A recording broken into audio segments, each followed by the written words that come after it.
एकदम लज्जतदार, चटकदार, झणझणीत अशी अस्सल गावरान पद्धतीची कारल्याची मसाला भाजी बनवायला अतिशय सोपी आणि चवीला तितकीच भन्नाट लागणारी ही भाजी अजिबात कडवट होत नाही.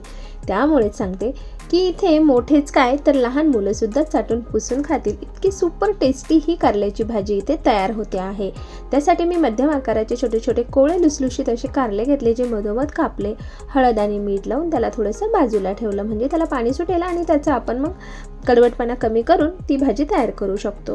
त्यानंतर मी इथे घेतलेला आहे अद्रक, लसण, हिरवी मिरची, कोथिंबीर आणि सोबतच एक मध्यम आकाराचे 2 कांदे घेतलेले आहे, एक टमाटर घ्यायचा आणि एक 8-10 कमी तिखट असलेल्या लाल मिरच्या असेल ना तर नक्कीच मिरच्या घाला किंवा लाल मिरची पावडर घातली तरीसुद्धा चालते. त्यानंतर आता आपल्याला तव्यावर थोडंसं तेल घालायचं आहे आणि त्यामध्ये कांदा, लसण, अद्रक सोबतच हिरवी मिरची घालायची आणि आपल्याला इथे थोडंसं खोबरंसुद्धा घालायचं आहे आणि हे मस्त मंद आचेवर आपल्याला खरपूस होईपर्यंत चांगलं भाजून घ्यायचं आहे. सोबतच त्यामध्ये आपण घालणार आहोत 1 ते 1.5 चमचा धणे, अर्धा चमचा बडीशोप घालायची आहे. आवर्जून घाला, फ्लेवर खूप छान येतो कारल्याच्या भाजीचा. त्यानंतर 1 चमचाभर आपल्याला जिरं घालायचं आहे, सोबतच लाल मिरची घालायची आणि तीसुद्धा चांगली खमंग खरपूस असं भाजून घ्यायचं आहे.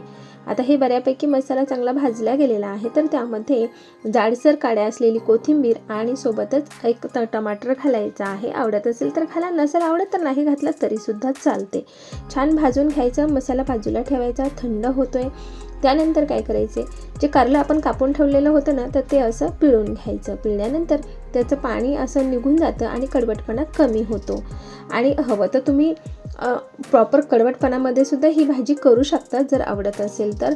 त्यानंतर पॅनमध्ये तेल घालायचं आहे आणि त्या तेलामध्ये ही कारली आपल्याला अशा पद्धतीनं ठेवायची आणि उलटपालट करून चांगली जवळपास 80% शिजेपर्यंत परतवून घ्यायची आहेत.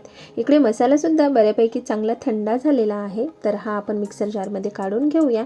थोडं थोडं पाणी घालून मिक्सरला एकदम बारीक असं वाटून घेऊया. कारल्याची भाजी कडवट होऊ नये म्हणून तुम्ही काय करता प्लीज मला एक कमेंट करून नक्की कळवा आणि माझी पद्धत तुम्हाला आवडली असेल तर ते सुद्धा नक्की सांगा. या पद्धतीनं तुम्ही सुद्धा ही कारल्याची भाजी एकदा जरूर ट्राय करा. खरंच सांगते तुम्हाला सुद्धा माझी ही पद्धत खूप आवडेल.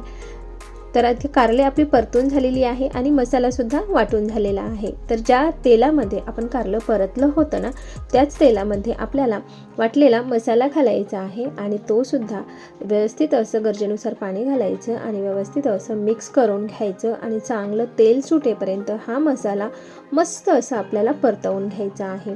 आता तुम्ही ते बघू शकता, मस्त आपला हा मसाला जो आहे छान परतला गेलेला आहे, मस्त तेल सुटलेलं आहे. तर त्यामध्ये आपल्याला घालायचं आहे गरजेनुसार हळद, थोडासा गरम मसाला घालायचा, तुमच्याकडे जो अवेलेबल असेल ना तो घालायचा, काहीच फरक पडत नाही. त्यानंतर घालूया थोडीशी आमचूर पावडर आणि गूळ. याने काय होतं, मस्त असे टंगी फ्लेवर येतो, आंबट गोड चवीचं हे कारलं तयारीत होतं. त्यानंतर घालूया त्यामध्ये गरजेनुसार पाणी आणि सोबतच आपल्याला इथे घालायचं आहे चवीनुसार मीठ. आता घालूया परतलेली कारले, व्यवस्थित मिक्स करायचं, झाकण ठेवून 5 ते 6 मिनिटं मंद आचेवर चांगलं शिजवून घ्यायचं आहे. 5 ते 6 मिनिटानंतर तुम्ही इथे बघू शकता झणझणीत लज्जतदार चटकदार मसालेदार असं कारल्याची भाजी आपली इथे तयार झालेली आहे. तर तुम्ही सुद्धा या पद्धतीची कारल्याची भाजी एकदा जरूर ट्राय करा. आणि सर्वात महत्त्वाचं, कारल्याचा कडवटपणा कमी करण्यासाठी तुम्ही काय वापरता नक्की मला कमेंट करून कळवा आणि तुमची भाजी करण्याची पद्धतसुद्धा तुम्ही मला कळवू शकता. बघताच तोंडाला पाणी आणणारी ही कारल्याची भाजी आवडली असेल तर लाईक करून फ्रेंड्समध्ये शेअर करा.